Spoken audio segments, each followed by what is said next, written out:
नमस्कार बच्चों, मैं आज आप लोगों को मानक हिंदी वर्तनी के बारे में बताऊंगा। ये मानक हिंदी वर्तनी एक्चुअली होता क्या है। मानक मतलब मान लेना, हिंदी मतलब हिंदी, वर्तनी मतलब स्पेलिंग, मतलब जिस हिंदी के स्पेलिंग को हम लोग पूर्ण रूप से मान लेते हैं कि यह सही है और इसके सिवा कुछ दूसरा उपयोग नहीं होगा, तो हम लोग उसे मानक हिंदी वर्तनी कहते हैं। जैसे कि मैं यहाँ पर बहुत सारे उदाहरणों के द्वारा आप लोगों को समझाऊंगा कि बहुत सारे उदाहरणों के द्वारा समझाया जा रहा है कि हिंदी का जो मानक रूप है उसे हम लोग बदल नहीं सकते हैं। तो इन सारे रूपों के बारे में आप लोगों को जानना बहुत ज़रूरी होगा, क्योंकि यदि आप लोग हिंदी मानक वर्तनी को नहीं समझ पाएंगे तो हिंदी ठीक से लिख नहीं पाएंगे।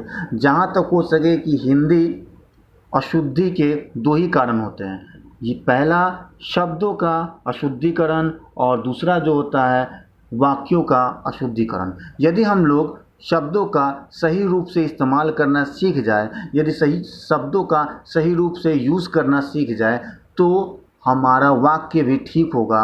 और हमारा जब वाक्य ठीक होगा तो हम यदि पैराग्राफ लिखे, अनुच्छेद लिखे, लेखन लिखे, कुछ भी लिखे, तो हम लोग ठीक ढंग से लिख पाएंगे। तो सबसे मेन या मुख्य जो है पृष्ठभूमि क्या है, शब्दों का मानक रूप, अर्थात शब्दों का सही ढंग से, सटीक ढंग से और उसकी गलतियां ना हो।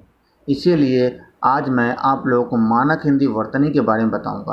देखिए यहाँ पर जैसा कि आप देख पा रहे हैं, यहाँ पर नंबर 1, 1 नंबर, खड़ी पाई वाले व्यंजन। अर्थात आप लोग जानते हैं कि व्यंजन और स्वर दो होते हैं, स्वर अ, आ, छोटी बड़ी, जो आप लोग जानते हैं।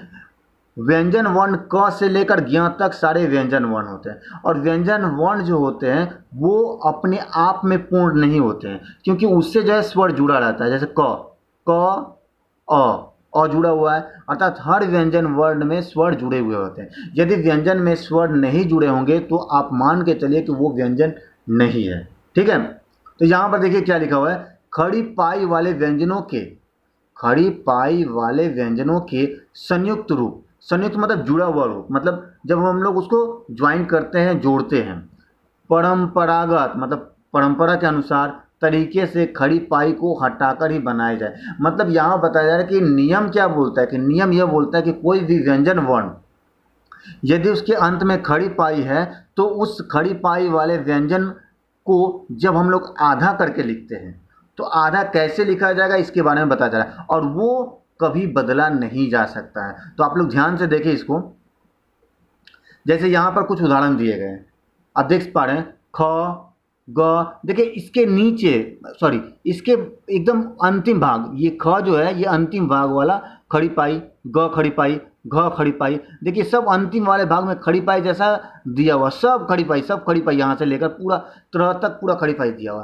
तो नियम के अनुसार यदि खड़ी पाई वाले जितने भी वर्ण आएंगे, व्यंजन वर्ण, उसे आप लोग जब तोड़िएगा तो उसे आधा ख ऐसे लिखिएगा, या आधा ग ऐसे लिखिएगा, या आधा घ ऐसे लिखिए। जैसे ख ख्याति, ग लग्न, घ विघ्न, च कच्चा, ज छज्जा, अड़ नगण्य, त तथ्य, थ पथ्य, ध ध्वनि, न न्याय, प प्यास, ब डिब्बा, भ सभ्यता, म रम्या, य शय्या, ल उल्लेख, व व्यास, श श्लेष, पेट कटा स राष्ट्र, दांती स स्वीकार, छ यक्ष्मा, त्र त्र्यंबक। तो इसका मतलब ये हुआ कि जितने भी हाफ वर्ण रहेंगे,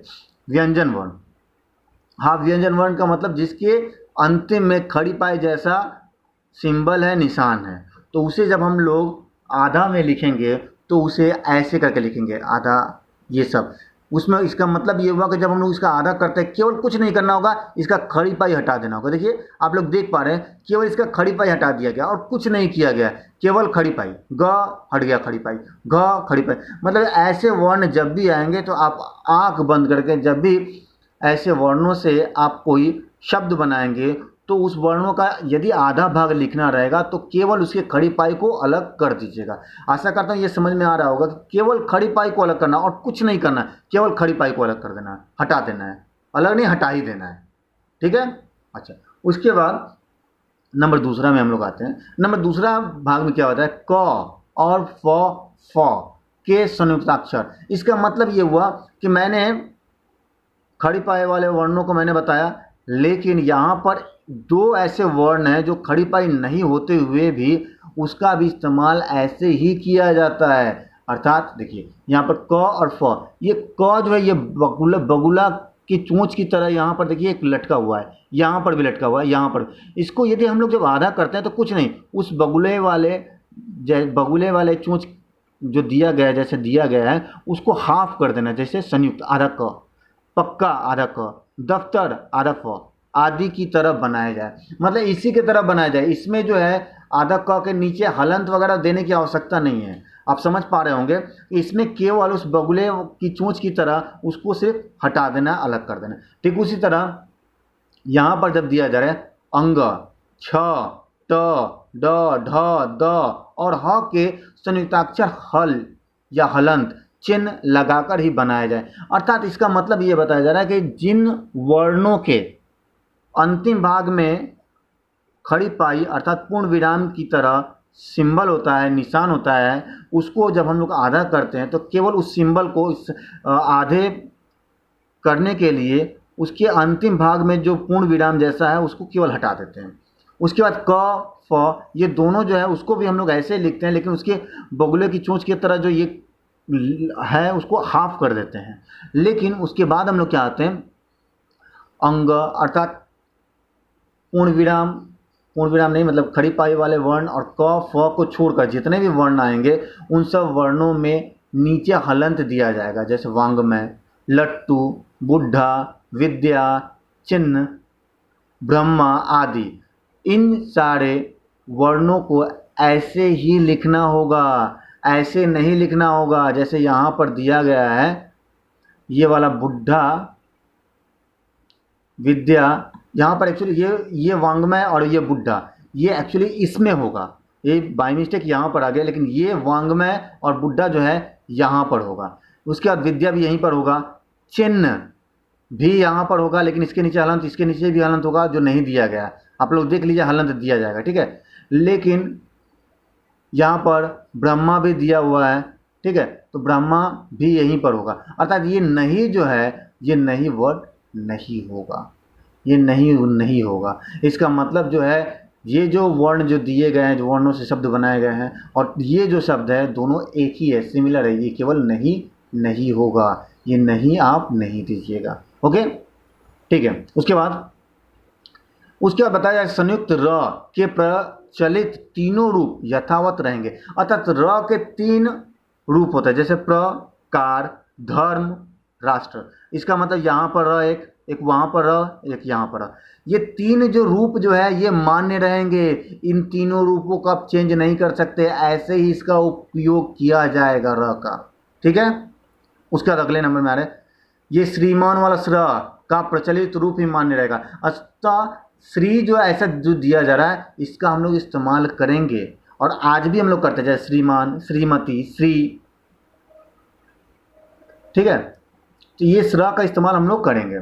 उसके बाद अगला हम लोग आते हैं हल चिन्ह युक्त वर्ण से बनने वाले संयुक्ताक्षर के द्वितीय व्यंजन के साथ छोटी ई की मात्रा का प्रयोग संबंधित व्यंजन के तत्काल पूर्व ही किया जाएगा, न कि पूरे युग्म से पूर्व। यथा देखिए, इसका मतलब यहाँ बताया जा रहा है कि यदि मान लीजिए कोई वर्ण है जो जिसके अंतिम भाग में पूर्ण विराम या फिर खड़ी पाई जैसे वर्ण नहीं है, यदि उसके नीचे हलंत दिया जा रहा है, यदि उसके अलावा जो जैसे ट, यहाँ पर मैंने बताया अंग, छ, ट, ड, ढ, द, ह ऐसे वर्ण यदि रहेंगे, उसके नीचे यदि हलंत देकर आधा कर दिया जाए और उसके बाद फिर वैसा ही एक वर्ण लिखा जाए, तो हम लोग उस वर्ण को आधा करने के लिए छोटी ई की मात्रा का इस्तेमाल ठीक उसके बाद ही करेंगे। जैसे कुट्टिम, कुट्टिम का मतलब ये हुआ कि आधा ट,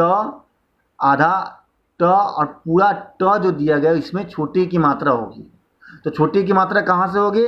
यहीं से होगी। ये जो आधा ट दिया गया ठीक उसके बाद से स्टार्ट हो जाएगी छोटी की मात्रा। जैसे चिट्ठियाँ, द्वितीय, आधा द, वो हमें छोटी की मात्रा, वो हमें छोटी की मात्रा जो दी जा रही है वो छोटी की मात्रा यहाँ से नहीं दी जाएगी, द की यहाँ से नहीं दी जाएगी, यहाँ से दी जाएगी। ठीक उसी तरह बुद्धिमान, द आधा दिया गया, ध में छोटी की मात्रा जब दी जाएगी तो द की यहाँ से नहीं दी जाएगी बल्कि ध के यहाँ से दी जाएगी। उसी तरह चिन्हित, ची आधा ह, आधा ह, न में छोटी की मात्रा जो दी जा रही है तो न में छोटी की मात्रा ह की यहाँ से नहीं दी जाएगी बल्कि यहाँ से दी जाएगी।